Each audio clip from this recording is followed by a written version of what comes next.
isn't available. Are we going? Hello, hello, hello? Anybody there? Let's see. Do we have a chat window? Oh, it looks like we're live. Are we live on? Oh, I think we're live. This is good. Okay. Hello, hello, hello. Hey, this is Warren Redlick. Thank you so much for watching. I wonder, can I see? Is there a chat thing? How do I do this? Oh, this. Okay, so sorry. I'm going to talk about Tesla Q2. And I'm the first time I'm doing this, I'm using Restream to post this, and we'll see how it goes. And so sorry. It's definitely working on X. I can't tell if it's working on YouTube or not. So let's see if it's working on YouTube. Are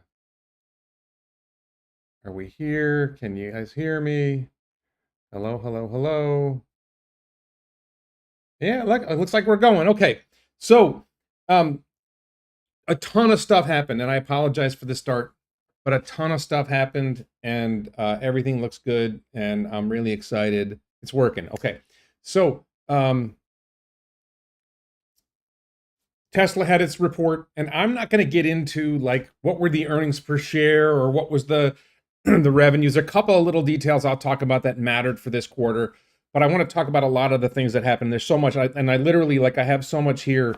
I've got a ton of notes of what I want to talk about. So the biggest takeaway for me for Q2 is that Tesla AI is making huge progress.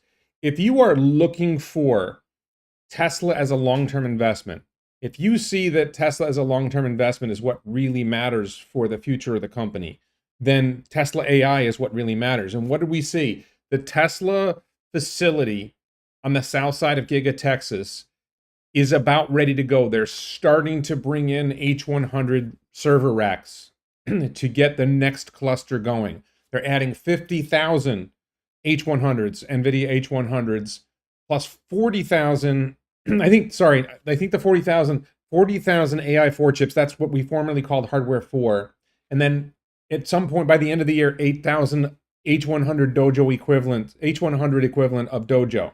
Now, I think the 40,000 AI4s, I think half of those are actually in Palo Alto, California. But we're going to see Tesla's going to have a total of 90,000 H100s in their cluster. Plus, they're going to have Dojo. Plus, they've got the AI4 chips, which are, I believe, doing the inference so that they can test the model on the cars, effectively what's in the car. So this is all going on. They talked about Dojo.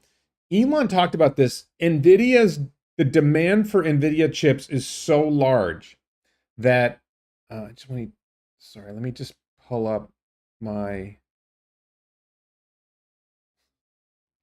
I just realized I want to see if there's any comments on the chat on X, and I don't know how to do that. So let's see. All right, there doesn't seem to be any comments on X. So I can see a chat on YouTube. I don't know how to see the chat on X. So,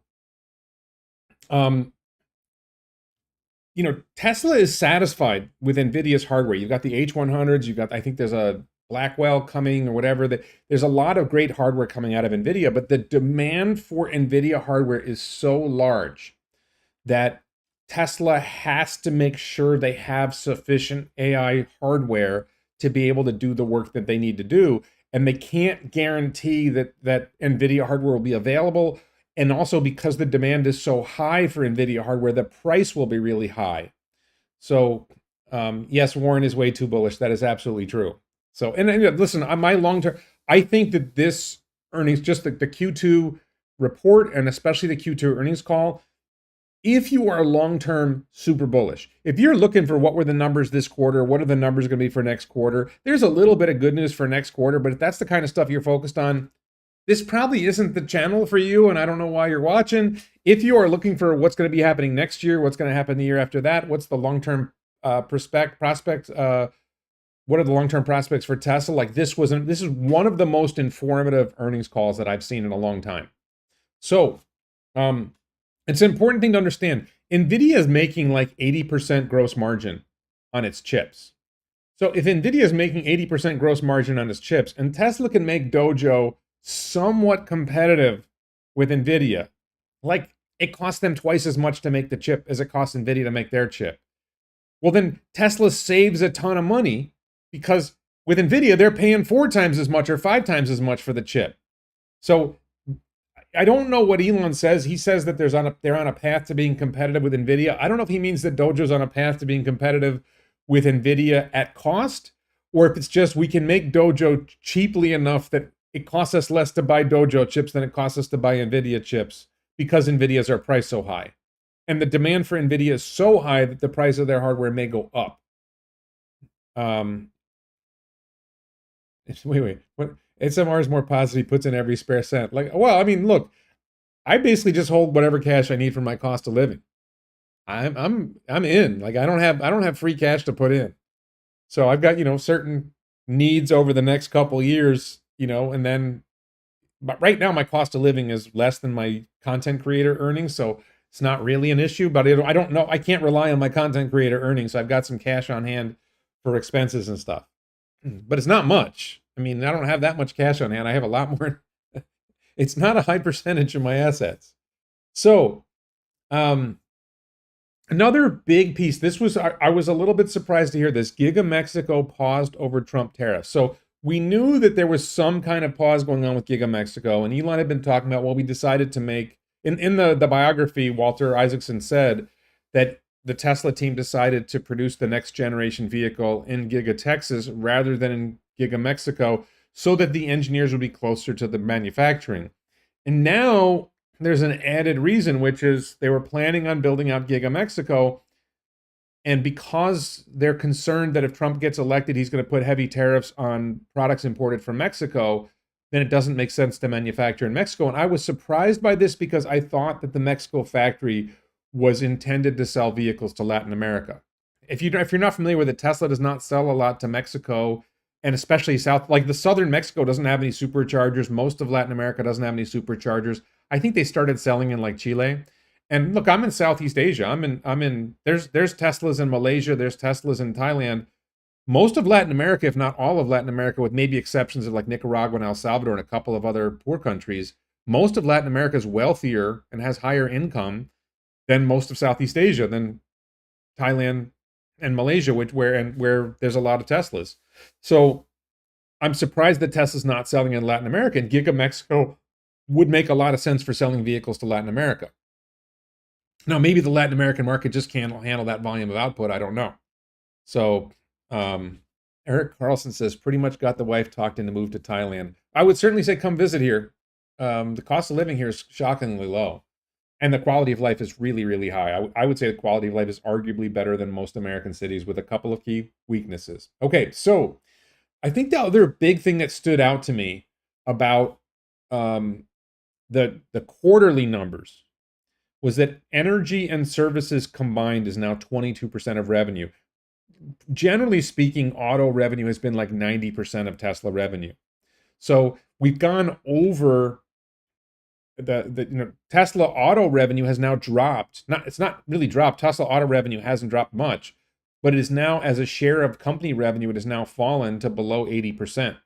So the idea that Tesla's just a car company when over 20% of revenue is other stuff. Now, some of that other stuff is services, which is repairing, collision repair, or other services they're offering in the service center, but energy's growing fast. And that was the big number. And energy gross margin was around 25%, pretty much the same as the previous quarter. But because the energy revenue was so much higher, it's a much bigger chunk of gross profit. So that's a really good sign. Hi, Be Nice. Hi, Jim Whitehead. Hi, Mark Potachnik. Is Mark Plot here? I don't see if Mark Plot is here. I hope he's doing well. So, and part of it, which I didn't catch, by the way, I listened to the earnings call twice. This is, preparing for, I listened to it once, and then preparing for this live stream, I listened to it again. So part of the energy storage deployed, I thought it was all Megapack or primarily Megapack. Apparently Powerwall had a record quarter. And they don't break it down, so we don't know how much of it was Powerwall and how much of it was Megapack, but Powerwall growing is a good sign. That's just sort of a positive thing. I'm happy to see that.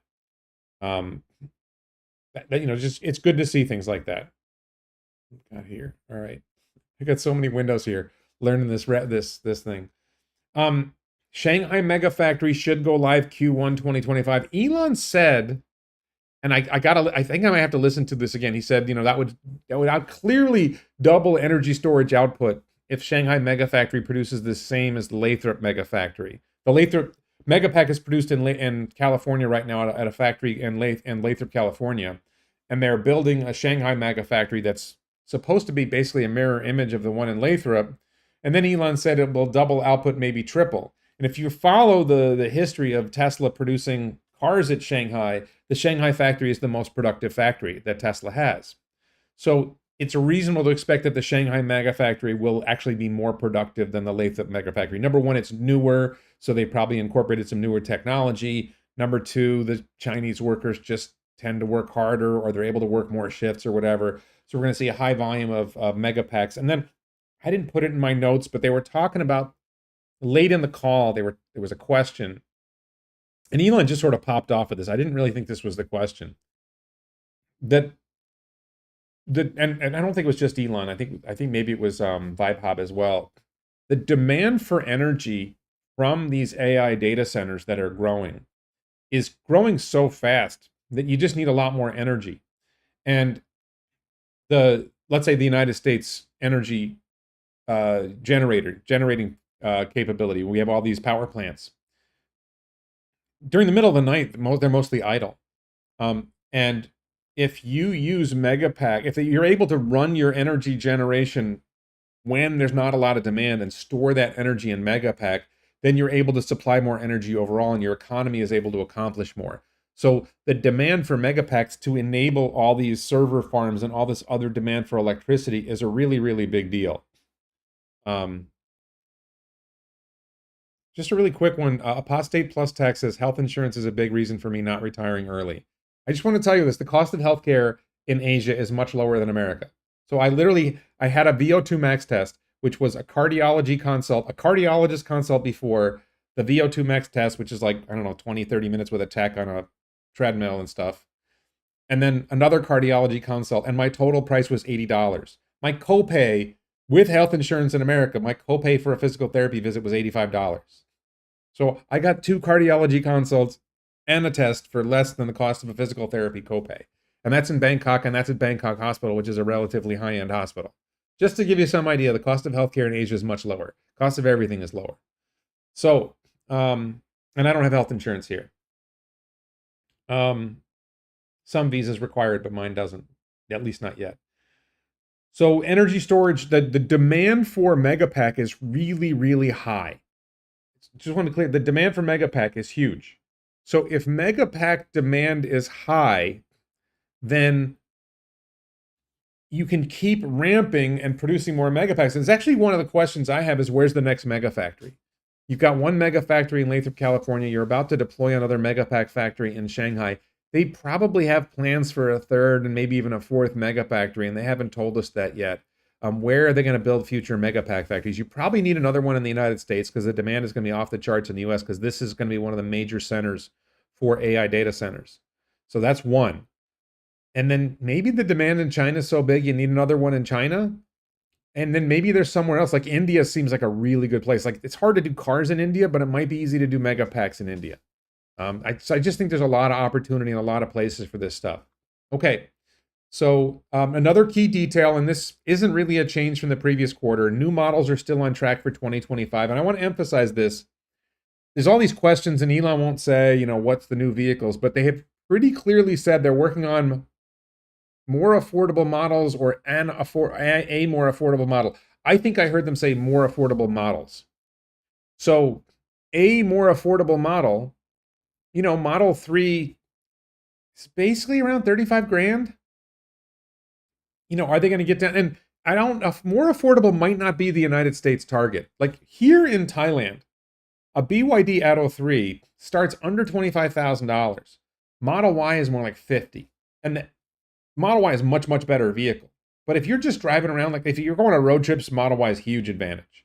If you're going to be in a crash, Model Y is a huge advantage. If you need more space, Model Y is a huge advantage. But if you just need a city car to drive around Bangkok or some other city in Thailand and you're not going on a lot of long trips, then the BYD Atto 3 for under 25 grand, that's pretty good. So Tesla, I think people don't get it. Like long term, if Tesla's able to deliver autonomy, and there's some really, really good news about autonomy, I think they're potentially delivering autonomy. I mean, Elon's over optimistic, but I'll get to this. But um, if you step aside from autonomy and you just say, well, how does Tesla compete with all these Chinese automakers? When I'm sitting here in Thailand and I see it, there's all these Chinese EV makers, and there's some that have factories in Thailand, and it's just the prices are low. The cost of buying an EV here is low. So to be able to deliver a vehicle at that low price point is going to be hard. So the next vehicle they come out with that's more affordable is probably going to be $5,000 less than a Model 3, if not lower. And my guess is a smaller SUV. The Atto 3, the Model Y has 2,100 cubic feet. I'm going off the topic here, but the Model Y has 2,100 cubic feet of cargo space. The Atto 3, the BYD Atto 3 has about 1,300 cubic feet. So if you brought something down around 1,500 cubic feet of cargo space and still seats 5 people, that would be better than the Atto 3. You'd have a faster charge rate. There'd probably be other advantages, better software, of course.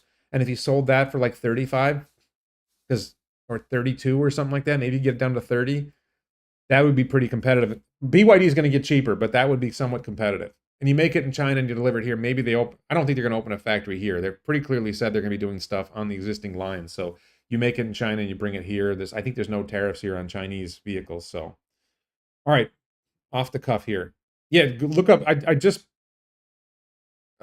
posted on X. There's a YouTuber named Darren Young from Singapore, and he did a video about the BYD Atto 3. Don't worry about what he said about price, but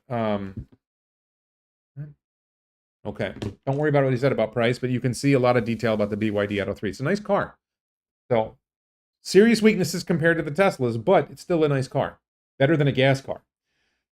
So, one of the big chunks of news that really matters for the medium and long-term future is the progress on 4680. Number one, they are now manufacturing. They're starting to ramp manufacturing of the 4680 with dry electrode, which, if you remember from Battery Day, going with dry electrode dramatically reduces the cost of manufacturing the batteries. And that's what it takes to make the 4680 price competitive with supplier cells. And that ends up lowering the cost of Cybertruck and makes Cybertruck more cost competitive. So they had a 51% increase quarter on quarter in production of 4680 while reducing cost of goods sold, the cost of producing the batteries. And they're making 1,400 Cybertrucks worth of cells a week. So that allows for Tesla to produce 1,400 Cybertrucks a week. Now, I think that suggests that Cybertruck is getting close to 1,400 Cybertrucks a week. So they're going to have to ramp production of cells in order to keep up with the growth in Cybertruck. But I think they're both growing, roughly equal. So that's a good sign. Okay, the other big deal, this is the thing that really stood out to me.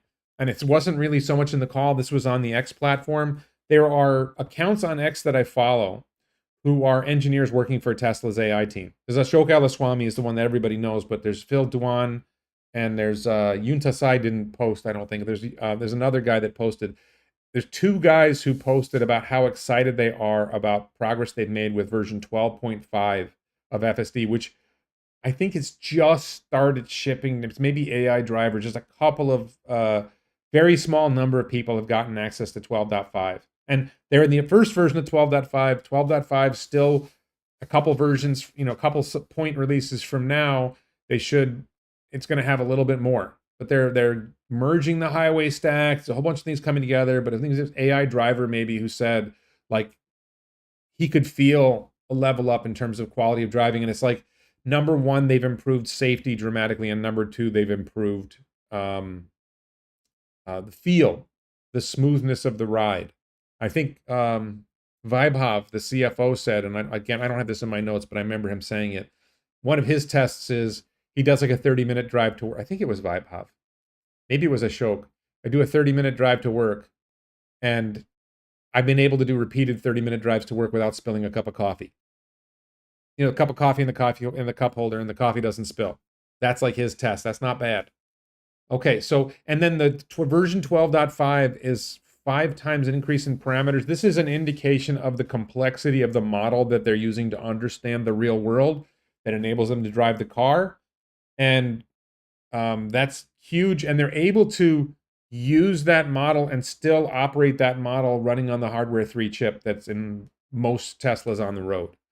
Hardware 4 is much more capable. They're now calling the AI 4 chip. The AI 5 chip is coming in a year or two.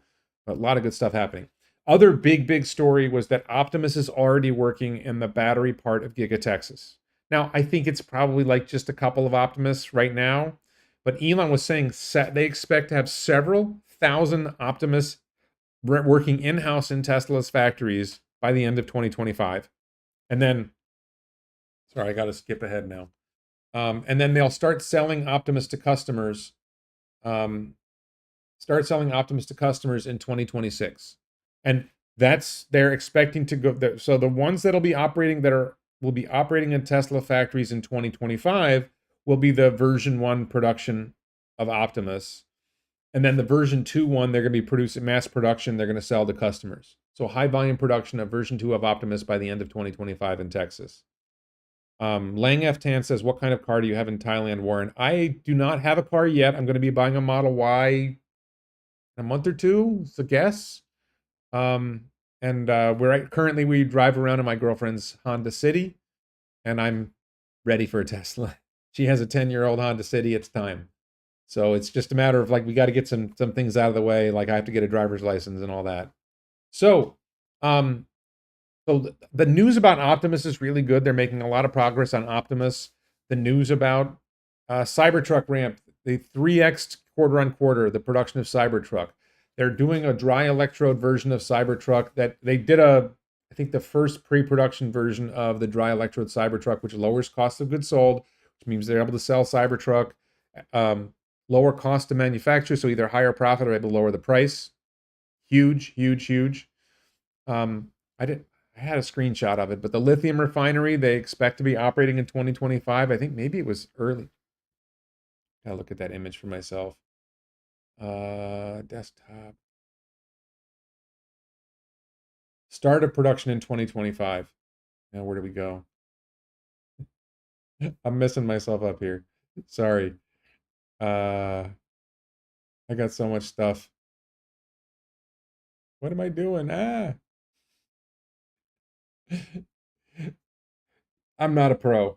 I'm an amateur. So the lithium refinery, that's going to be a big deal. That helps. One of the challenges for running Tesla is you've got to secure your supply chain. If you have your own lithium refinery, you've secured your supply chain.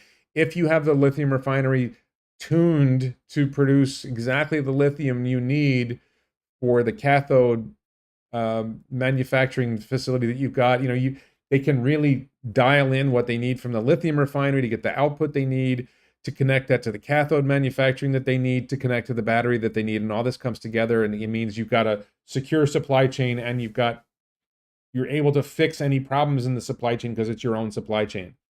It's easier to fix problems. So, another big short-term piece of news, operating net cash was up to $3.6 billion positive cash, $1.3 billion in free cash flow, and they now have over $30 billion in cash again. The previous quarter, they burned some cash, and they bounced right back, and they're up over $30 billion in cash. So that's a big deal. A lot of free cash. So then short-term, Vaibhav was talking about this, that I think Elon talked about this first. We've seen a lot of the legacy automakers making EVs and then struggling, or Fisker or whatever. Some of these companies are really struggling to sell their EVs, and they're basically giving up. And I think it was like GM, produced twice as many as they sold, and they're basically having fire sales on their EVs. And they're crappy EVs, but the prices are low enough, it's drawing buyers, and that may be hurting sales a little bit. Now, Tesla is offering some good financing deals. If you want to buy a Tesla, now's a good time. I think it's 1.9% APR on a Model Y right now in the United States. And I think he said they're doing financing deals in other places. I just got a message. There's an app called Line in Thailand. And I got a message from Tesla Thailand about a deal on, if you buy a hardware 3 Model Y, you get like $4,000 off. And then you get you can choose your color and your interior. It's another $2,000-$3,000 in options that you get for free. And then they're giving you some home charging thing, which I can't use. And I don't want a hardware 3 car. I want a hardware 4 car. because I'm going to be buying FSD when I get it. FSD here is only like $6,000. So the other detail, so the cost of that financing is hurting Tesla's gross profit on vehicles. So that's one thing to be aware of. And I think he said that's going to continue going forward. So that's a negative in the short term, not really important long term. He also said cost of goods sold is falling, and a lot of that costs are going to show up in the next quarter and the quarter after that, because that's costs of goods that are going into the cars they're making today that aren't sold yet. Those cars, they get the revenue when they deliver them, which will be, we're now in Q3 and then Q4. So we're going to see that's a positive for short-term numbers.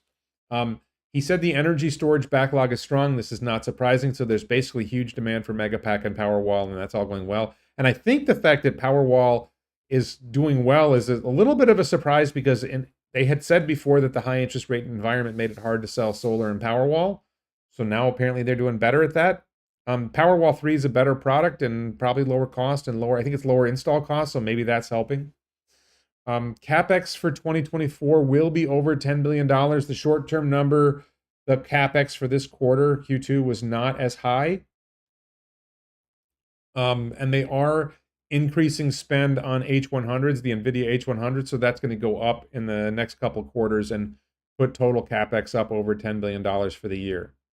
There was a little bit of talk. Elon talked about a possible XAI investment and the role of Grok. There was a question about whether Tesla would invest in XAI and whether Grok would be integrated in Tesla products. It sounded pretty clear that Grok will be integrated in Optimus, and a lot of us have been speculating this. I think Elon, you don't want to say he quite confirmed it, but that Grok would probably be integrated in Tesla cars and into Optimus.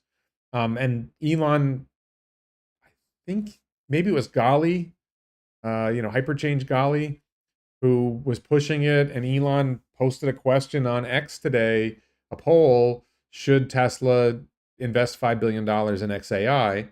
And he said, if the answer is yes, then he'll submit it to the board, and the board will decide whether they want to do such an investment.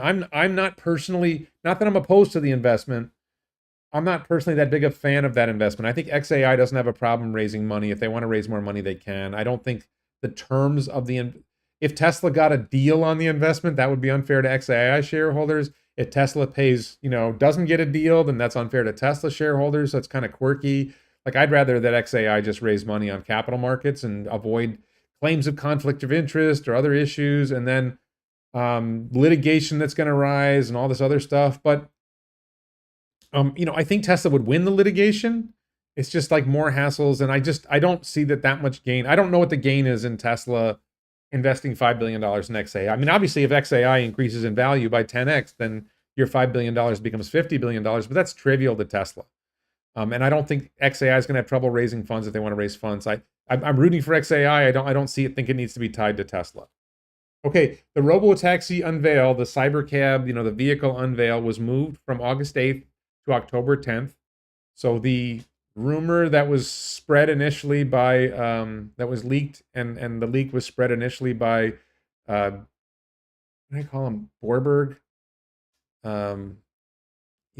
Dana Hull and Borberg or whatever, the crappy media stuff that Elon ignored, and then Elon responded to me when I mentioned it. So they're making some improvements to the vehicle, and the extra time allows them to show something else. We don't know what something else is.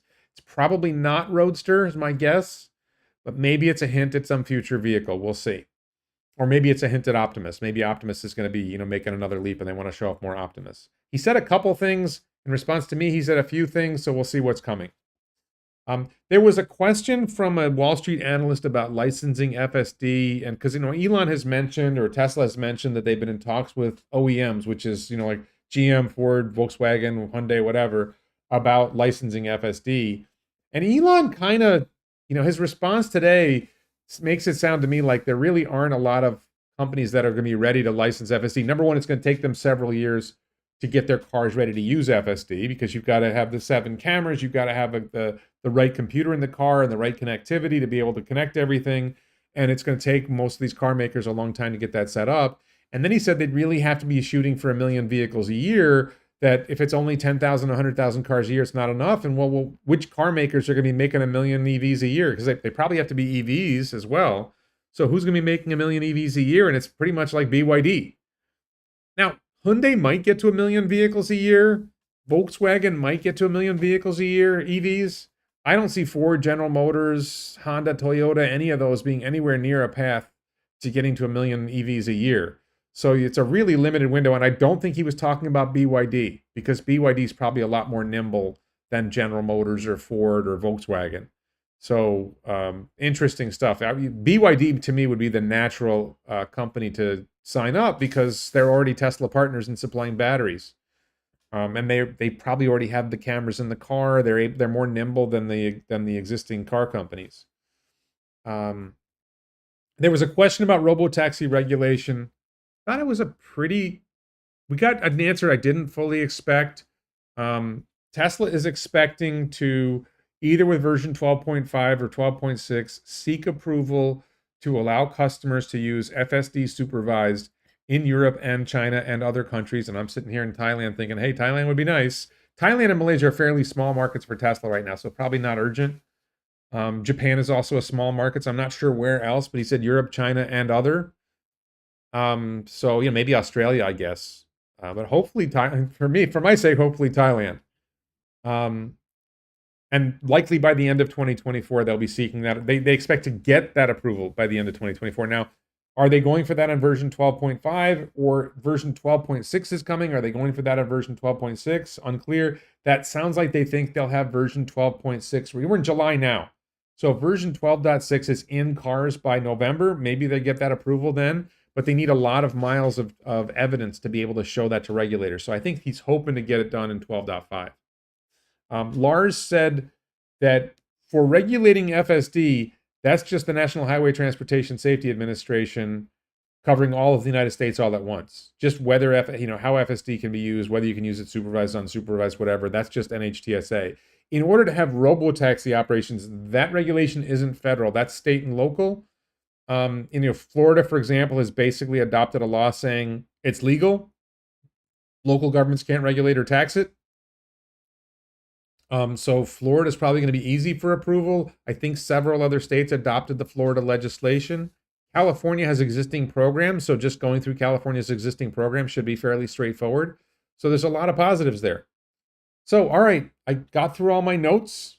Let's see. Oh, you can see my lock. So let's see what we got in the chat. Let me see if we have anything in the chat. Do I have anything on X? Let's see.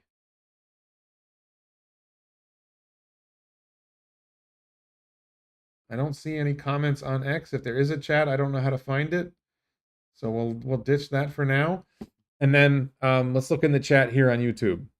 Hoping to see Joe Tetmeyer fly over. He does a lot of those. Will Cybertruck have FSD 12.5? I believe they said, so 12.5 is right now shipping to Model Y. I think it was 12.5 is shipping to Model Y. And then Cybertruck and other vehicles are coming soon. I think Cybertruck will be 12.5 will be the first version that Cybertruck will have. Will Neuralink move to Texas? I believe Neuralink has already partly moved to Texas, Mark. I think that they've already partly moved to Texas. Yeah, elonbits.com for the shirts. I don't remember if this one's still on there, what's outside the simulation, but t-shirts at elonbits.com. Oh, there's a code. There's a discount code. I think it's Heatwave20. If you use promo code Heatwave20, I think you get 20% off the merch at elonbits.com. I posted about it on X before. I think I posted about it on the YouTube community page on the channel community page. So check it out. Go there and check it out. Outrageous earnings call. It was partly about a few of the numbers, but mostly about Musk's guidance. Yeah, absolutely. I thought Elon's guidance, a lot of the stuff. I think the guidance about the progress, there was another bit. I don't think I have it in my notes. Elon talked about minutes per intervention, that the trend he sees for the improvement of FSD on miles per intervention, he said better than human, maybe by the end of this year or sometime next year. And I'm like, what does miles per intervention mean with human drivers? I don't really understand that. But I think maybe he thinks they're getting close to better than human. I don't know how they measure human. Somebody said, well, they measure when the car wants to intervene with a human driver. Maybe. What percentage of AI do you think we would get for $5 billion? Great question, Matt. Thank you. So there's this proposal that Tesla would invest $5 billion in XAI. So let's just go back. I think it was in May. XAI announced a funding round where they raised $6 billion and it created a total valuation of $24 billion. So let's assume that XAI is valued at $24 billion at the end of May. I'm making it up the end of May. We're now near the end of July, and XAI has deployed a 100,000 H100 a supercomputer cluster with 100,000 H100s. That probably increases the value of XAI. So let's say XAI is worth $30 billion. Now, it's going to take Tesla months to go through the process of getting board approval and then submitting to a shareholder vote in order to get this going to get an investment in XAI done. So let's say it's by the end of the year. So I think by the end of the year, there's a chance that XAI is worth like $35 billion. So you take $5 billion invested in XAI, now you end up with a total valuation of XAI of $40 billion, because you've added $5 billion to the $35 billion, right? So what's 5 out of 40? It's around 12% or something like that of XAI. That's my rough math. Maybe it's 13, 14% of XAI. I think that makes sense. And I think you got to understand, they can't just like flick a switch. They've got to get the board, discuss it with the board. They probably have to form a special committee of the board to make sure that, like, Kimball Musk probably can't be on the board. There's a conflict of interest because Elon is a majority owner of XAI. So Elon's company, investing in Elon's company, you have issues with that. You had this issue with Solar City. You have this issue with his contract, his executive comp package. So you have to insulate the board from the claim that they're not sufficiently independent. So, Kimball can't be on the committee and Elon can't be on the committee, and you have to identify who are the most independent members of the board. Less scrutiny of this in Texas than there was in Delaware, but still you got to be careful. And for all we know, some court in Delaware is going to say, no, the move to Texas is invalid and you're still stuck in Delaware. Now Delaware court's reviewing this. So you got to cross every T and dot every I before you do this. And this is one of the reasons why I don't think it's worth all the hassle.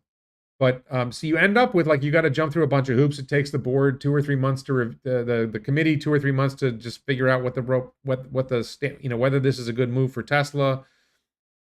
You have to negotiate with XAI, which is of course Elon, so that should be pretty straightforward. Then you have to go to a shareholder vote, which probably takes several weeks to get a shareholder vote done. So you're probably talking about, we're in July now. There's no way you get this done by, Alexander Mertz thought by the end of October. I think you're really talking about end of December. So it takes time to get that done. And I just what's the real gain here for Tesla? And what's the real gain for XAI? XAI can raise money. They have to match the intervention rate that Waymo has, at least. That's a fair point. Elon got his pay, used Tesla for the chips, then took his AI elsewhere anyway. That's not true. That's totally ridiculous. Tesla's growing their AI hardware training cluster right now. It just built the facility in Texas to handle a lot more hardware. They're growing their AI. They're developing Dojo for their AI. They're deploying inference chips for their AI. Tesla's doing a lot to expand their AI. That's not a problem. And they said they're not compute constrained, so they didn't need the extra compute. And if they had taken the H100s that were diverted to XAI, they would have sat in a warehouse because they weren't ready to deploy them, and they don't need them yet. There's this process, like you're generating data, you're developing new models, you need more compute, and over time you get there. Phil C says, no need for the $5 billion. I don't even understand that question. What are my thoughts on the potential removal of the 27? This is a good question. Lucas Fu, what are my thoughts on the potential removal of the $7,500 tax credit if Trump becomes president? So, they talked about this. Tesla's going to be profitable with or without the tax credit. And keep in mind, the United States is something like 1/3 of Tesla's market. And Tesla's market globally is growing as they grow in Thailand, as they grow in Malaysia. They add a couple more countries. China is a big market. Europe is a big market. So, if Tesla sales fall 5% in the United States because of the loss of the tax credit, it's pretty trivial. And again, these numbers are trivial compared to the value of autonomy once autonomy clicks. So if you're investing in Tesla because you think they're going to sell more vehicles in 2026, probably not the best investment. If you're investing in Tesla because you think they're going to have a robo-taxi network operating in 2026, good reason to invest in Tesla. It provides value to retail and shareholders who cannot directly invest in an AI startup. I get that. That's true, but I just think that's small, and that's not the purpose of Tesla. Tesla's mission isn't to allow retail shareholders to invest in AI startups. Tesla's mission is to accelerate the transition to sustainable energy. I think the $5 billion would be better invested in more H100 chips, in building new factories to make cars faster. That's just my opinion. Yeah. Even more stunning is today's 15% drop in the stock. Yeah, so look, this is pretty common that you'll have an earnings call like this where long-term bulls like me are like, wow, that was amazing. And short-term thinkers are like, oh, earnings per share missed. Like, I don't look at earnings per share. I'm looking at the future. I really don't care. They went up to over $30 billion in cash. What is it, earnings you're worried about or cash? What cash matters a lot. Jim White had great question. Is Tesla going to expand in South America in the coming year? They're barely there. I believe they started selling in Chile. I don't think they sell much in Mexico. I think Latin America is a big market. It's a bigger market. Shouldn't say that. It's a wealthier market than Thailand and Malaysia. And Southeast Asia in general is a large market. Now, I think Latin America probably has a comparable population, maybe a little smaller, but it's wealthier. It's certainly wealthier. Most of the Latin American countries are wealthier than most of the Southeast Asian countries. Singapore is wealthier, but it's really small. But Malaysia and Thailand are relatively poor compared to Latin America. Vietnam's even poorer. Laos and Cambodia, very poor. There's a lot of Latin America that has a lot more money. Certainly Mexico has got a very high GDP per capita, whatever, high income. So they should be able to buy a lot more Teslas. So I'm surprised that they haven't expanded more in Latin America. I'm not sure what the problem is there. Yeah, the loss of subsidies is really deadly to legacy auto that's been using it to fund hybrids and try to make EVs work, even though it's not working for them. Tesla's going to have priority access to XAI anyway. They don't need to have a stock in XAI to have priority access to XAI. They've got Elon's the CEO. What valuation do I give the company that solves AGI and why? Great question, Matt. I don't. There's a theory that once you have AGI, it doesn't matter. I think the question is, does one company solve AGI or does more than one company solve AGI? We're seeing this with LLMs now. The large language models are basically free. So I'm not sure how you make money on large language models, right? So the trick is if you can get to AGI and you get there first and then you keep your foot on the accelerator pedal, which is very clearly XAI's plan. We're going to get there first and we're going to accelerate and we're going to innovate harder and we're going to be the truth-oriented AI rather than the woke AI, and there's more value in a truth AI than there is in a woke AI. So I don't have a model to value AGI. I have a model to value Optimus. I have a model to value the cars. But once you get to the point where AI is starting to solve physics problems and decides it's going to start deploying a Dyson sphere around the sun in order to generate more electricity to power more AI, I don't know how you value that anymore. I haven't seen someone who has a legitimate model for AGI. Elon's theory is money becomes irrelevant when AGI, you just end up with an age of abundance and nothing matters anymore. I'm not sure that really makes sense. Jim Whitehead says, when I visited Venezuela many years ago, 10% of people were real wealth, very few middle class and tons of poor people. So income inequality is widespread around the world. And what you'll see is if you look at Manila's GDP, like Manila is high income in the Philippines, the rest of the Philippines is poor. Bangkok is wealthy in Thailand, relatively wealthy. A couple of the resort towns are wealthy, like Phuket and Pattaya, and the rest of Thailand is relatively poor. I think Kuala Lumpur is wealthy in Malaysia, and the rest of Malaysia is relatively poor. Where'd I go? Penang, Malaysia is also probably reasonably wealthy, Georgetown. But that's still, 10% of, 500 million people is wealthy. Well, that's 50 million people. That's a lot of people can buy Teslas. And then if you're able to get your robo-taxis priced cheap enough, you can start to reach the middle class in these countries, and that's a much larger market. Dallas Michael says, what year will Optimus be sold to customers in the hundreds of thousands, holding stock until Optimus is somewhat ubiquitous? Going by the earnings call, 2026, we will see a large volume of Optimus sold to customers. And my guess is that will be in the tens of thousands and maybe 100,000. And 2027, it's going to be really, really massive volumes. And you're going to see the AI5 chip in Optimus. That was another little detail that maybe it was on X that Elon posted something. Optimus is going to have the AI5 chip. And probably the production version that goes out in late 2025 and early in 2026, that will have the AI5 chip. What year will Optimus be so okay? Yeah, I'm not paying attention to the stock price. Traders think the sky is falling on Tesla stock price now at $217. I don't get it. Like, what happened? Like, what was the bad news? You have we know there's short-term issues. We don't know what's happening with interest rates. Actually, I think I left this out.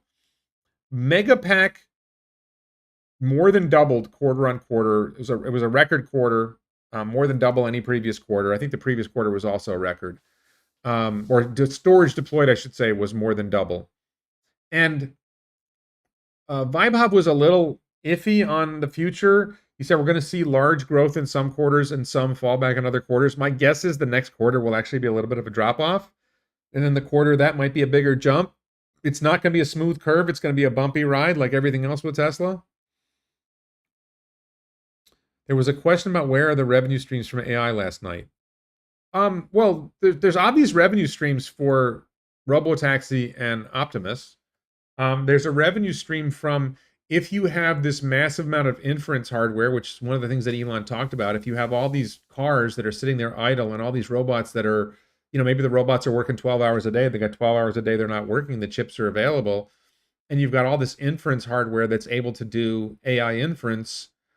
What are people paying for AI inference?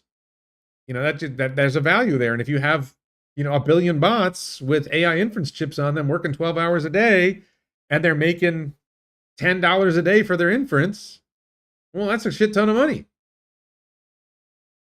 Right? So that's $10 billion a day. Now, maybe it's not that much. Maybe it's $1. It's $1 billion a day. It's $365 billion a year. And there's no cost. The thing's already sitting there. It's not like the chip wears out because you use it 12 hours a day instead of 24 hours a day instead of 12.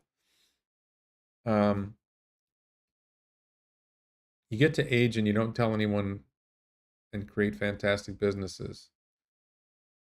I missed Wall Street projections by 11 cents a share, so the sky is falling. Yeah, that's just trivial stuff. I'm not investing in Tesla for quarterly numbers. I'm investing Tesla for the long term. Are we seeing massive progress in FSD? Yes. And this is one of those things I just want to be clear. One of the things that stands out to me about not just Tesla, but Elon's companies in general is there's one thing when Elon says we're going to do something, and it's another thing when the team says we're doing it. Right? So if Elon says, we're going to deliver FSD next year, and nobody on the team says it, then maybe not. But when Vaibhav's on board, Zach Kirkhorn was on board before, Ashok's on board, Phil Dwan's on board, a whole bunch of the people on the Tesla team are like, all right, yeah, we're getting there. We're there now. We've it's basically a solved problem. And Andrej Karpathy said it was a solved problem already. It's a solid problem that requires you to continue to have more data, more compute to get there, but they're making it. Ite says, 2 years ago, Tesla said with the new factories and new manufacturing tech like structural battery costs will go down, but it seems like profit and COGS stagnates. What do you think about it? So battery costs are going down for a variety of reasons. Number one, the other car makers had demand for batteries and then stopped. So the battery makers scaled up production, and then all of a sudden the buyers aren't there. So Tesla's got lower costs for its batteries, and so does BYD, or so do the other EV makers. The ones who are making EVs are getting lower costs for batteries. We are seeing things like structural pack, manufacturing. Vaibhav talked about how they're continuing to innovate on cost of goods sold. Model 3 ramp and Cybertruck ramp are raising costs of goods sold right now, but as they ramp, those costs of goods sold will go down. And then as you go to, the next vehicles that are going to have 48-volt wiring and steer-by-wire and more castings, a lot of these things are lowering cost of manufacturing, so that's going to bring the cost down too. Last night, somebody either shorted or dumped 650 million of Tesla stock. I don't know the answer to that, and I don't follow that. Is Sorkin buying Tesla?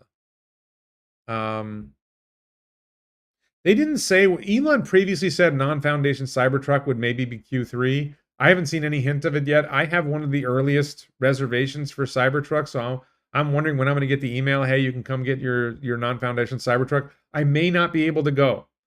I wonder how long I'm going to stall them. I'm hoping to be able to go to the United States by the end of the year, pick up my Cybertruck, and road trip the United States for 4 weeks or something like that.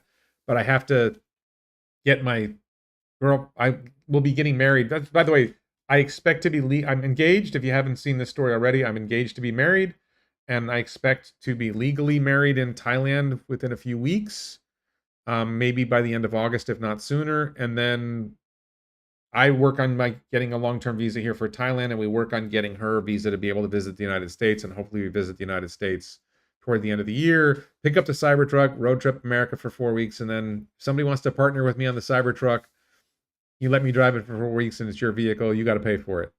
And you get an early non-foundation series all-wheel drive Cybertruck. Unless you want a Cyber Beast. It's up to you. I think my order's for all-wheel drive, but we'll see what they say I can get. Yeah, thanks everybody. No, very excited. I don't think I have a handy picture, but do I have a picture? Let's see.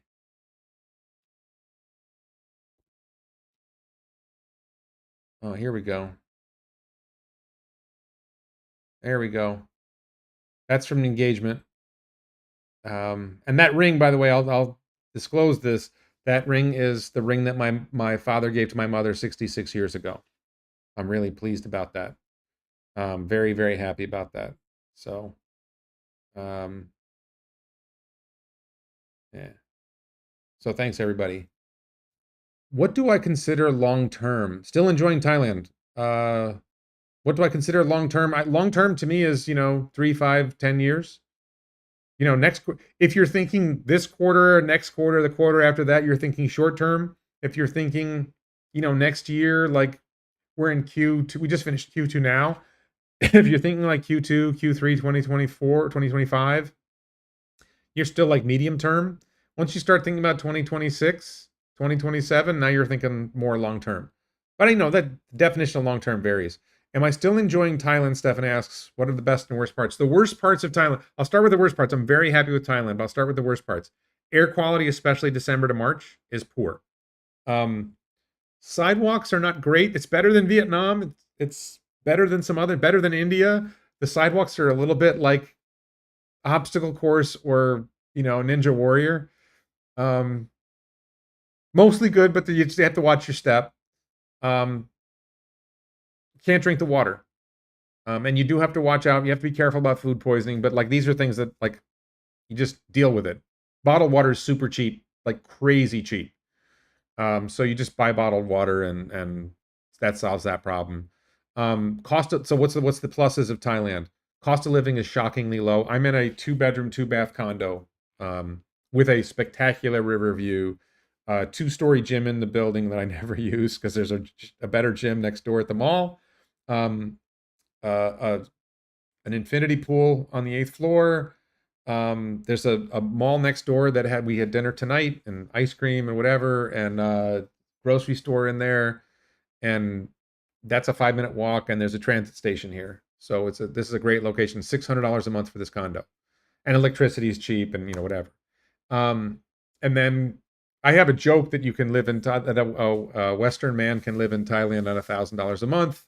I'm paying $600 a month for this condo, but it's a 2-bedroom, 2-bath, and a great location. If you wanted to, you could find a 1-bedroom condo or a smaller condo for like $300 a month.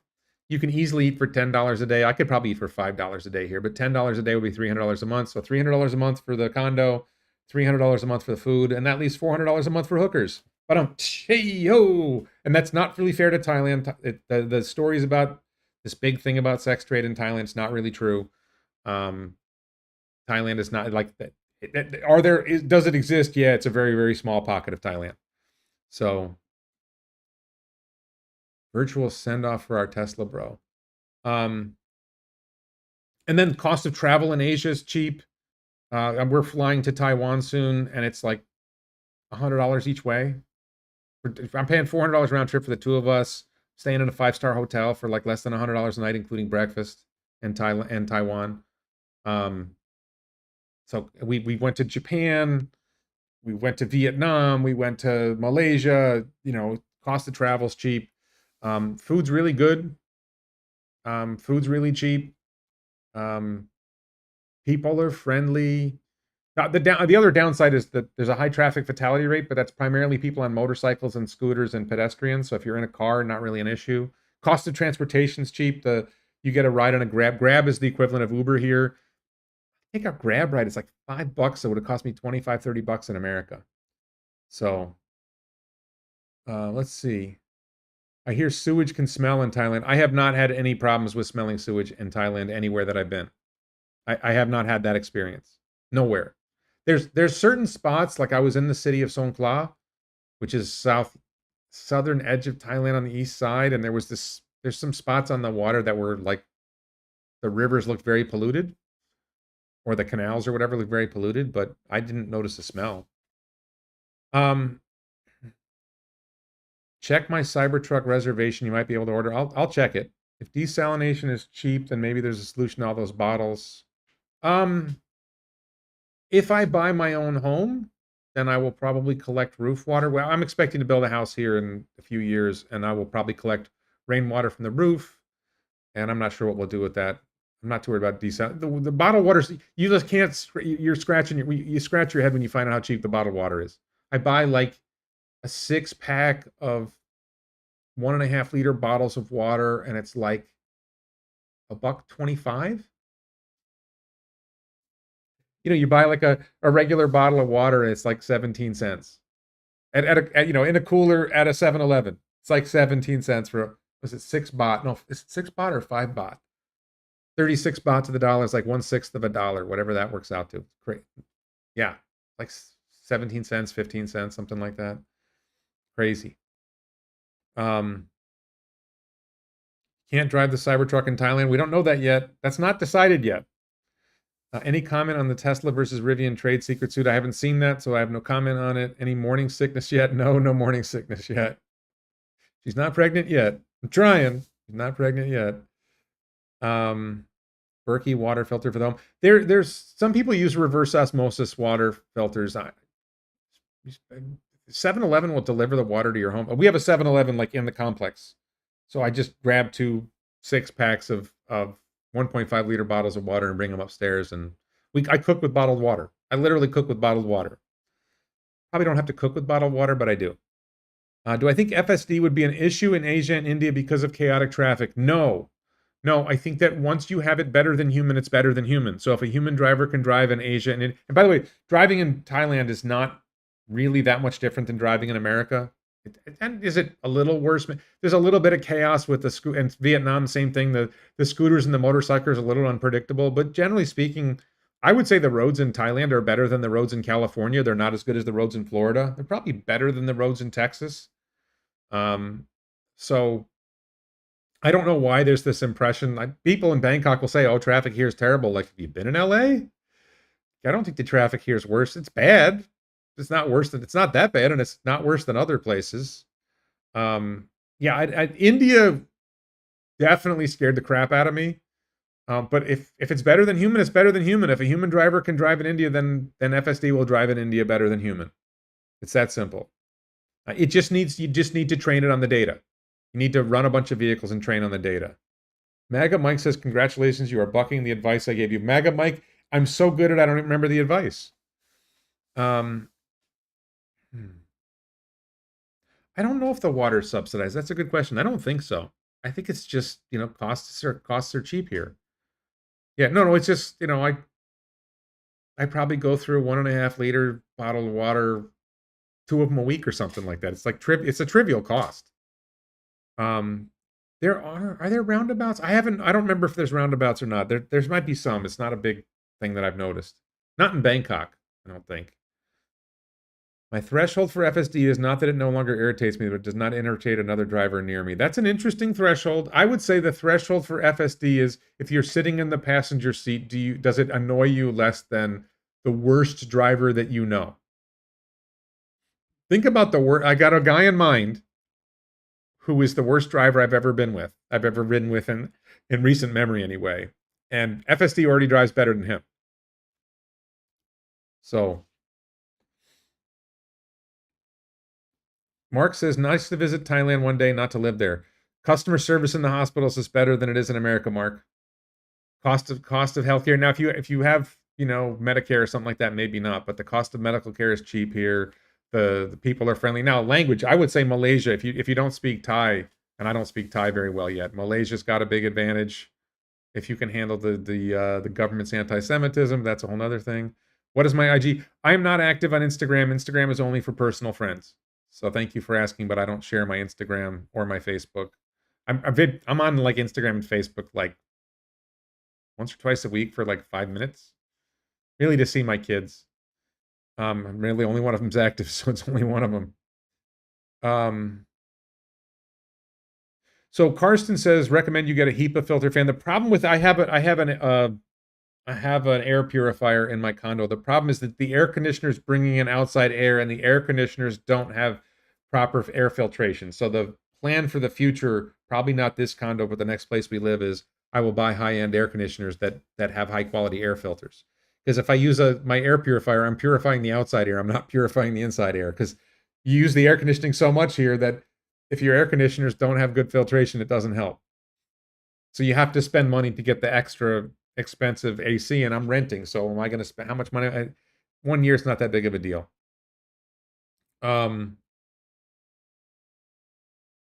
yeah, drinkable tap water is considered rare outside the U.S. and Europe. I've learned Japan has drinkable tap water.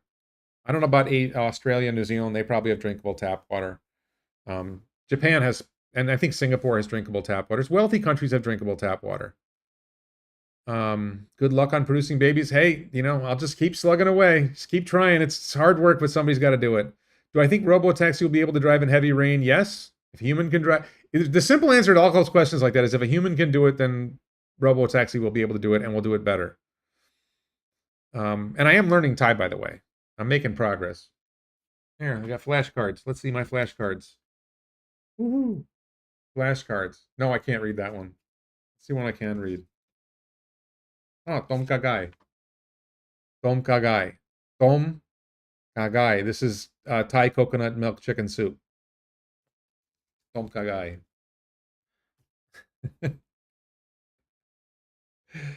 Oh, wait, let me go through that for you. Let's see. It's dot. It starts with, it's like a DT sound. Duh. It's not t. It's not duh. It's duh. And that's the mu sound. So it's tom. This is ka. Sara with that mark indicates the tone. These marks on the top all indicate tone. And that's guy. That's chicken. The last two are chicken. The I vowel and then the g sound. Gakai. So tom kagai. Tom kagai. Congratulations, your first Thai lesson. Sawasti Sabaidi Mai. Sabaidi. Sean Penn. Sean? Are you female? It's Pom. Pom Ben AI. Sorry if I missed it. What are your thoughts on Tesla investing in $5 billion in XAI? I talked about that earlier. I don't think it's the right move, but I'm not opposed to it. I just don't think it's necessary. Guy is chicken. That's correct. Interested in the Cybertruck? How can we chat? Osvaldo, my email is wredlich@gmail.com. wredh@gmail.com. Send me an email. Don't include any attachments. Or you can DM me on X. If you're verified on X, you can DM me. If you're not verified on X and you have a friend who's verified, who knows me, who you can ask them to DM me. Was it tough to navigate Thailand or sign a rental contract before you found your translator girlfriend? I was doing Airbnbs before. I met her after a month, and actually, I used a real estate agent. It was difficult to find a rental because there'd be a listing, and then you'd call and they wouldn't respond, or then you'd show up and nobody would be there. So I hired a real estate agent, and I didn't have to pay him. I think the owner paid him, and he's been great. So my recommendation, if you decide to rent here, get a real estate agent. elonbits.com, Heatwave 20 for a discount. I think there's like 1 or 2 days left on the discount for 20% off the merch at elonbits.com. So please check out the t-shirts. What do I miss most about the USA and Thailand? Not much. I really like. I struggle to imagine why I would want to live in America again. Cost of living here, I can't stress enough. The cost of living is low. The quality of life is high. I I don't know what I'm missing. I really don't. And now I think if you like driving and you want to drive fast, like you probably don't drive 150 miles an hour. Like I was going 140 miles an hour in my Plaid once in a while. You're probably not going to do that much in Thailand. Um, but there's plenty of places to drive here. So we'll see. Maybe once I have a Tesla, we'll see what driving is like here. I think there's certainly plenty of driving here. Um, Clean air, green space. Bangkok doesn't have a lot of green space. Other parts of Thailand do. Yeah. I have pets. Is it difficult to take them with me? I don't know the answer to that question. Funk Coffee says my wife and I are going to Phuket this year, staying at the Slate Hotel. Have you been? I've never been to Phuket. I've been to Krabi, which is close by. We will probably be road tripping around Thailand later this year. So DM me or on X or email me, wredlick@gmail.com, and we'll talk. If you're going to be in Thailand and I'm going to be around, we'll see if we can connect. Am I getting Thai massages regularly? Are they good? I don't particularly like massages. I know a lot of other people get them. Yes, they are good. I did have one. I just don't like massages that much unless it's my girlfriend giving me a massage, and obviously that's something different. Um, but like, the Thai massage is like really hard, and I don't like that. And they do other kinds of massages, and that's not my thing. But other people love them. My girlfriend gets massages and she likes them. How are burgers in Thailand? There's a burger place close to here. We actually went there on our third or fourth date. That's pretty good. Beef is by Thai standards, beef is expensive. There are pork burgers. I don't eat a lot of burgers, so I don't notice that issue. I would say the bacon stands out as not as good. Bacon, American bacon is better. Bacon, that's one of the things I miss. Yeah, I don't see a lot of, baby back ribs here. There's pork, but you don't see baby back ribs in the same way. Italian, you don't see a lot of Italian food here. When do I think SpaceX will start launching from Cape Canaveral? I think you mean Starship. So SpaceX is obviously launching a lot from Cape Canaveral. I think Starship will probably start launching next year from Cape Canaveral. I think they're already building the launch facilities, and I think they may be planning to manufacture there. Oh, Maga Mike said get a nice country girl, and you got yourself a high-so Bangkok girl. So my fiance was raised in Bangkok, but her family is from a rural area to the northeast of here, part of Lopburi, and I would say she still has sort of country values. And there's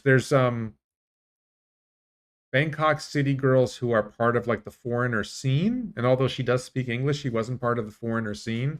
So I have had people say that those Bangkok girls are different, but I would say my fiance, the thing that stands out to me the most is how caring she is with her own family. She's good to her father, she's good to her mother, she helps out with her nieces. She's, that's just a really caring thing, and I think that can happen with anybody. Yeah, Australian bacon is not as good as US. Yeah, American bacon. Well, that if I missed anything, it would be American bacon and baby back ribs. Yeah, not a lot else because you've got Thai food. Thai food's pretty good. Japanese food is everywhere here. There's some Chinese food. Chinese food's a little different here, but there's a lot of Chinese Thai. It's like one of the ethnic groups. Did I see the Starship Factory Everyday Astronaut? I saw the Everyday Astronaut videos with Elon. I saw the previous ones. I've been to Starbase and seen the Starship Factory myself in person, although previously. My girlfriend is Thai hereditary. So, yes, I'm Jeff Bezos. Thank you, Zoltan. Thank you. That's very kind. Yeah.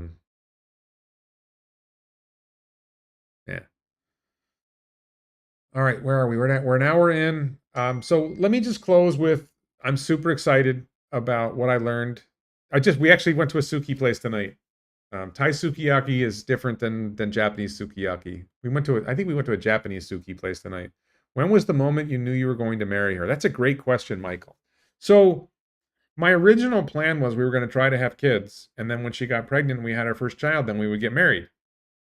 And I just had this moment where I thought about it, and some of it was nerd math and some of it was other stuff, but I just fundamentally thought I'm not going to, I'm really happy with her.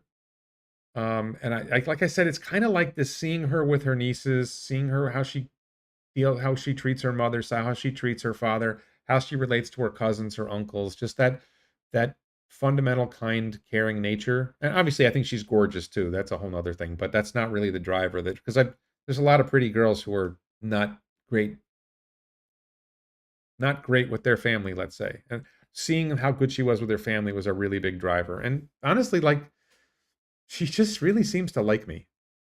I guess, finding somebody who likes you, who appreciates you for who you are, and I appreciate her for who she is. Like that's hard to find. And I'm just really thrilled with her. So I don't know that there's a moment. How fearful are the Thai of the Chinese government and military? I don't get any sense that anybody in Thailand is fearful of the Chinese government or the Chinese military. I have not heard one whiff of that. Thailand seems to be improving its relationships with China, and I don't see any complaints from Thai people. I don't really have these conversations in any great length with anybody. Maybe my girlfriend a little. I don't get any sense that Thailand is worried about that at all. I think Thailand has its own internal problems, and then there is sort of like a Muslim insurgency in southern Thailand. It's pretty minor, not something I think a lot of people are worried about. But if they're worried about something, they're probably more worried about that than they're worried about China. They're worried about the economy. I mean, Thailand's car market, I think the number of cars sold has fallen like 25% in the past. Oh my God. I'm getting all these. Are you guys getting all these text messages with presidential like fundraising? I'm getting a ton of these messages. Congratulations, Michael. China going BK, will it affect Tesla? BK bankrupt? Russian Thai food is worth a trip. You mean Thai food in Russia or Russian food in Thailand? I haven't seen any Russian food. What do I think the time frame for robo-taxi full implementation in the USA and other countries? I'm not sure what you mean by full implementation. I expect that robo-taxi will go live probably in the Bay Area early next year. Once it's operating successfully somewhere, then it spreads throughout the United States as quickly as the states will allow it. Florida will allow it quickly. Texas will probably allow it quickly. Nevada will probably allow it quickly. California will probably allow it quickly. Probably half the states will allow it quickly, and that's such a huge market. It'll take a while to saturate that market. And Elon's attitude is, we flick a switch. Like I did a poll on this on X today. If you have a Tesla, and I own a Tesla that my daughter drives, and you were going to make $50,000, I forget the number, was it $70,000 a year putting into the robo-taxi fleet 6 hours a day? Would you put your vehicle in the fleet? Like, you get to drive it when you need to drive it, and when you're not using it, you put it in the fleet. You send it out to make money for you. If you were going to make $70,000 a year running your vehicle on the robo-taxi fleet, would you do it? Like 2/3 of the people said yes. I mean, how would you say no to that?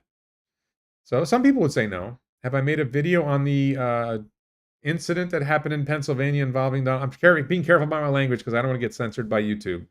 I think I talked about it on X. I don't think I've talked about it on this platform, and I don't talk about politics much on this platform, YouTube. So Lang Tan says, let me talk about this point. He says, I'm very happy you found your future partner. It's quite a fast relationship. So let me address that. I have a philosophy about dating that I think is worth talking about here. So I started dating. I dated in America for a while. I didn't really get past, with except one exception, I didn't get past second dates with anybody. I had one girlfriend for 3 months, and that was a train wreck. I was following roughly the strategy with her, though.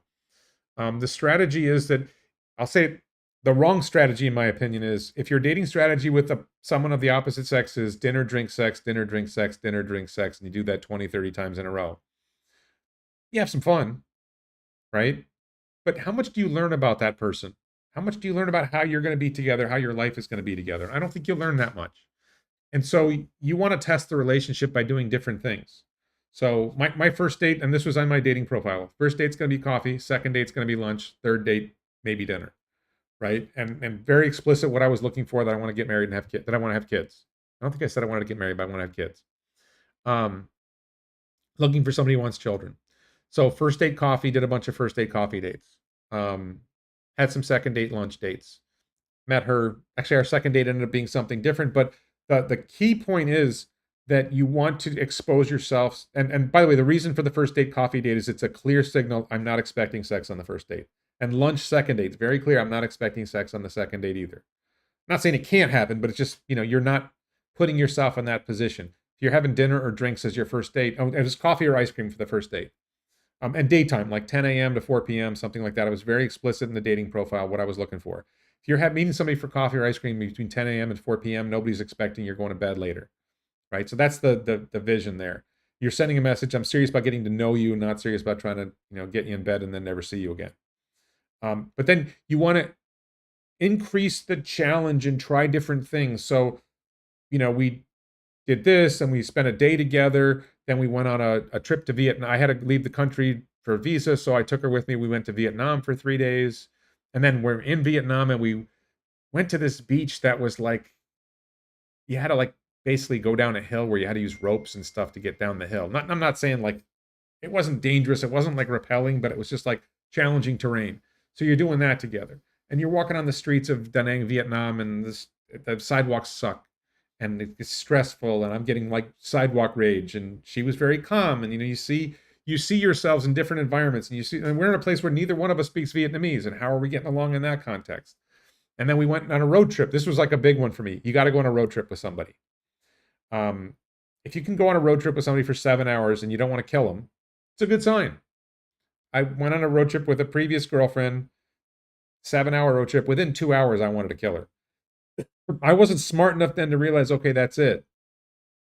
And then, like, see how they are with ask to meet their friends. See how they are with their friends. See how they are with their family. Fairly early in dating, Ploy's my girlfriend's name. Fairly early in dating, Ploy, I did a FaceTime call with each of my daughters. So Ploy could see the conversation, maybe participate in the conversation slightly, but see, I have a good relationship with my daughters. She doesn't get to meet my family because they're in America and I'm here. And I did get to meet her family, but you want her to see, my conversations with my friends, see what I'm like with people. I want to see what she's like with people. And you put yourselves in different environments and see how you get along and see how that goes. And that's a big part of it. So due to the low cost of living, won't the Robo concept do very well? So Capanda. So I'm not sure I understand the question. I think robo taxis will face a challenge in a place like Thailand because the cost of human drivers is so cheap. So the cost, if you can underprice, it's not hard to underprice Uber in America because it's $25. The human cost of the ride is very high because the human driver is expensive. The human drivers here are cheap. And if you have somebody who's budget minded, you can get a ride on the back of a scooter for like less than $1 to go a couple miles. Right? So it's really hard to compete with that with a robo-taxi. That's why I want to build the pod car robo-taxi. The pod car would be much lower cost. You end up with a 5 cent a mile price and you can actually compete.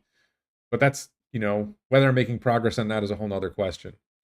Thoughts on tunnels versus BTS MRT? So MRT is partly underground.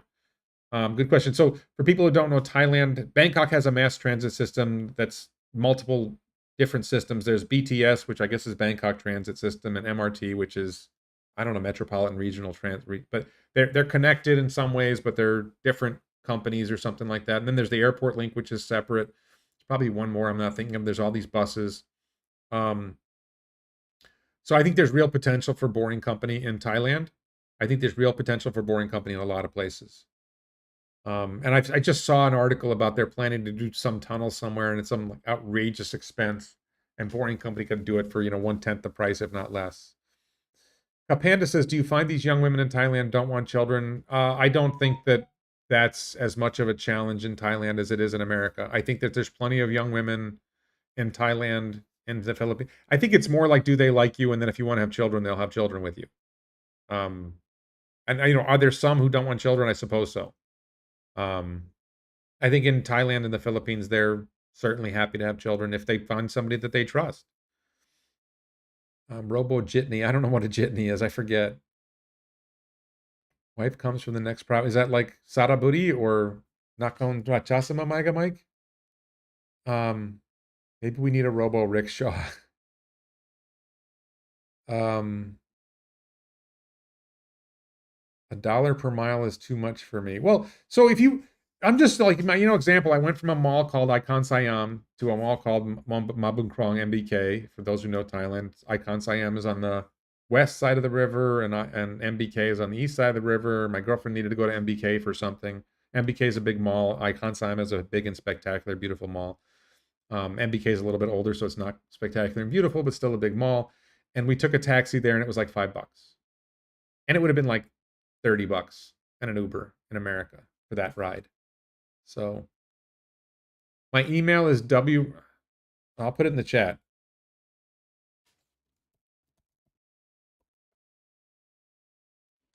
It's in the chat, Osvaldo. And don't attach anything because it'll go to spam. Just write a quick message. Hey, Warren, we were talking and blah, blah, blah. Suppose you raised the capital to buy Arcimoto tech from the bankruptcy court. Would it help? Did they go bankrupt? I don't think Arcimoto has any tech that I need. I don't think they have any technology that anyone needs. Like, what technology do they have? I think there's this idea that these companies have technology that's valuable, and I don't think they have any valuable tech. Any interesting business opportunity you see from Thailand? I think there's a lot of business opportunities. I was just talking.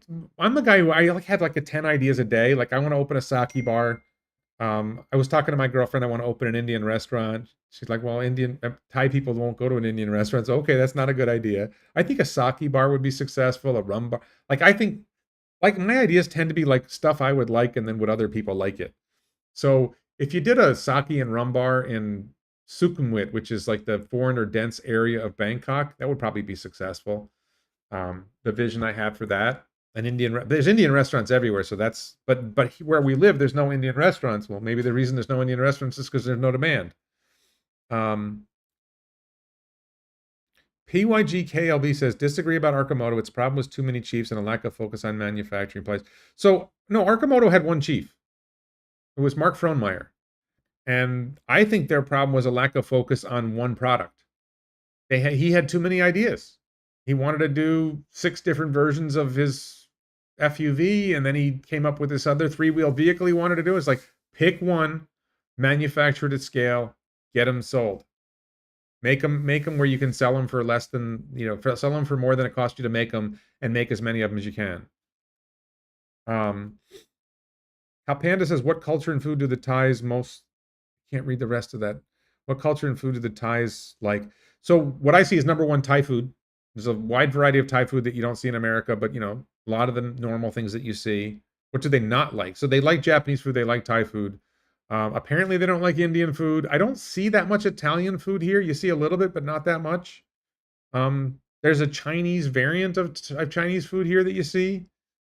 Yeah, the Indian restaurants that are here are good. I just don't see that many of them. They're in that Sukhumvit area. If there's an area that's dense with foreigners, there's going to be Indian people living there, and there's going to be Indian restaurants there. And we even went to a Nepalese restaurant. I even went to a Nepalese restaurant with a guy. That was not bad. How spicy is the majority of the food you were enjoying over there? When you order food in Thailand, you can tell them not spicy or not very spicy. And if they see that you're a foreigner, they'll make it less spicy. But if you don't ask and they see you're a foreigner, they'll make it not very spicy. So there's a large ethnic minority in Thailand that is Chinese. So there's a lot of Chinese food here, but it's like Chinese Thai. So, and there is a Chinatown in Bangkok that has more traditional Chinese food, although it's kind of hard to find. I found one place that we like that has, Chinese food, but it's not like American Chinese restaurants. It's more like Chinese restaurants. I've never been to China, so I don't know. And I'm going to Taiwan shortly, so I'll learn more about that. How specs is the food? How are you handling that? How spicy is the food? I like spicy food. I haven't had an issue with it. It's definitely very spicy. If you don't like spicy food, it'll be a problem. But most places will make most dishes not spicy if you ask them to. It's not that hard to make the dishes not spicy. So Michael asked about business opportunities. I think there's a lot. I think there's a lot of potential in Thailand. It's a big economy. There's a lot of opportunities to innovate and do interesting things. There's a lot of stuff happening in real estate. I think if you're not Thai, I think that would be hard. I think the challenge would be, what can you do as a foreigner here? Like, a lot of foreigners will open a restaurant or a bar or something like that.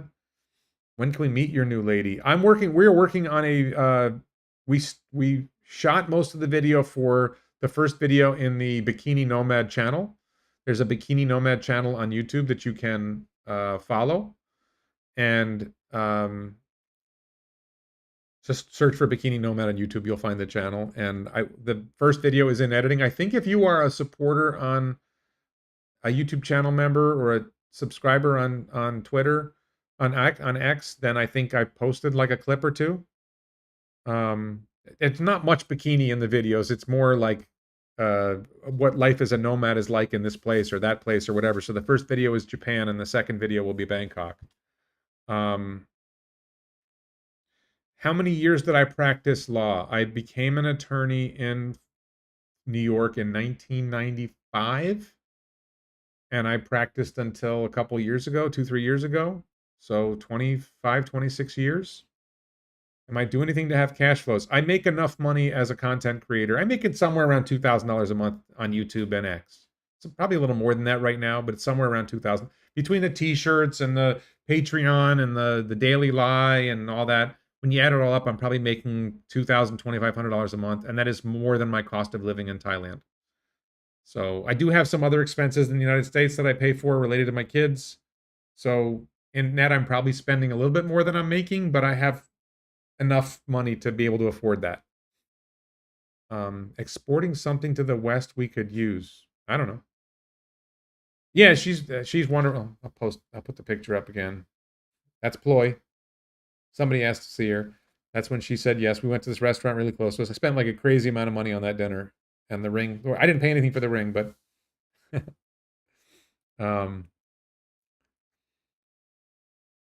okay, so I've been going for an hour and 20 minutes. Really excited about Tesla. I think that the news has been great.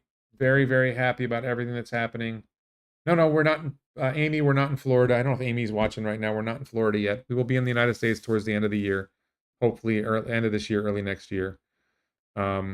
So thanks everybody so much for watching. I'm going to wrap this up. I'm probably going to do a space on X next, just to get the conversation going again. What visa? I'm currently on a retirement visa. I'll be on a tourist visa starting next month, and then I will hopefully be on a spouse visa soon after that. There's a new destination Thailand visa that's worth looking into if you're thinking about coming in. Just like brand new destination Thailand visa. I don't think all the requirements are clear yet, but the destination Thailand visa is the way to come here in the near term if you're trying to figure out what you're doing. Definitely come as a tourist. Come as a tourist. Come for 30 days. I think if you get the tourist visa ahead at 60 days, you go to a place called IT Loxley here, you extend for another 30 days, and you do what's called a border run. You just go to some other country, you come back in a few days, go to Malaysia, go to Vietnam. Very cheap to travel these places. Come back, you start the process again. I talk to people who've been doing it for years. Not recommended, not how I want to live my life, but it is doable. And I think in the short term, for 2 or 3 cycles, doing the tourist thing and figuring out what you want to do is a good approach. If I can do a visa special someday, please. There's plenty of videos about how to do Thailand, and I don't think I'm going to add value to that. I will probably talk about it on the Nomad channel when that comes up. So thanks everybody so much for watching. Take care. Please follow me on X, WR4. Let me put it in the chat. WR4NYGov is my handle on X. I'm very active on X. Elon follows me on X. Elon replies to me occasionally on X. Elon liked a couple of my posts today on X. I'm having a lot of fun. Some of my videos, I just had one video got 2 million views, and I had another post that got 3 million impressions. So that's going really well. Philippines is great because people speak English. Malaysia is great because people speak English better than Thailand. But you can get by without speaking. And Japan, by the way, is also great. And you can get by in all these places without speaking the local language. And by the way, in Malaysia, English isn't great. It's better than here. So thanks everybody so much. We'll talk to y'all soon. Bye-bye. How do I stop this? No.